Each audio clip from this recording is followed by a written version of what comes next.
చేశారు. పవన్ కళ్యాణ్ నేను ప్రశ్నిస్తానన్నాడు, నేను గార్డుగా ఉంటానన్నాడు.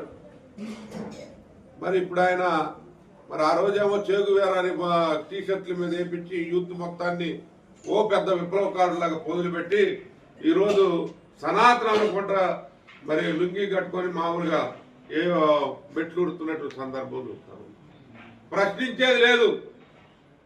ఈ మేనిఫెస్టో కామన్ మేనిఫెస్టోని ఆయన చాలా మంది యూత్ ఆ సినిమా మోదులో కావచ్చు, లేకపోతే వేరే వేరే సామాజిక అంశాలు కావచ్చు, రకరకాలుగా పవన్ కళ్యాణ్ని నమ్మి యూత్ మొత్తం కూడా ఓట్లు వేసినట్టు సందర్భం చూస్తా ఉన్నాం.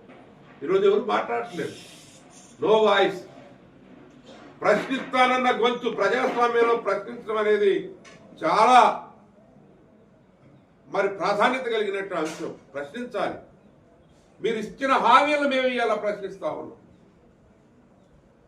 అదేవిధంగా సోషల్ మీడియా కూడా మా వాళ్ళ కార్యకర్తలను మొత్తం కూడా గొంతులు నొక్కుతా ఉన్నారు. ఎవరైనా సోషల్ మీడియాలో పోస్టులు పెట్టి ప్రభుత్వం ఈ విధంగా చేయట్లేదని అంటే కక్షపూరిత విధానాలతో మీరు ప్రవర్తిస్తూ ఉన్నారు. అందుకని కక్షపూరిత విధానాలు మానుకోండి.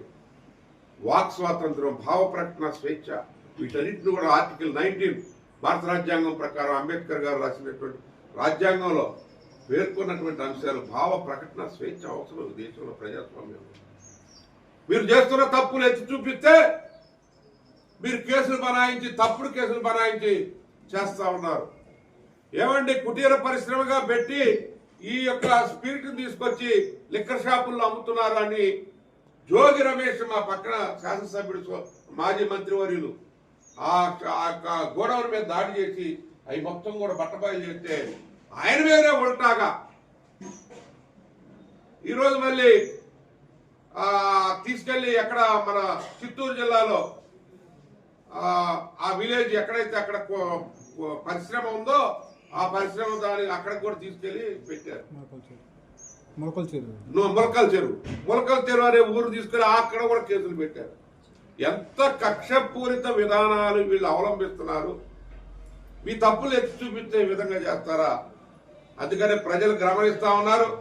రాబోయే రోజుల్లో లోకల్ బాడీ ఎన్నికలు కూడా ఈ రోజు విసనపేట ఏ విధంగా ఐకమత్యంతో మొత్తం కూడా ఏకగ్రీవంగా చేసుకున్నాము. అదేవిధంగా పార్టీని బలోపేతం చేసి ముందుకు కొనసాగాలని చెప్పి పార్టీ శ్రేణులకు అందరం కూడా విజ్ఞప్తి చేస్తున్నాం.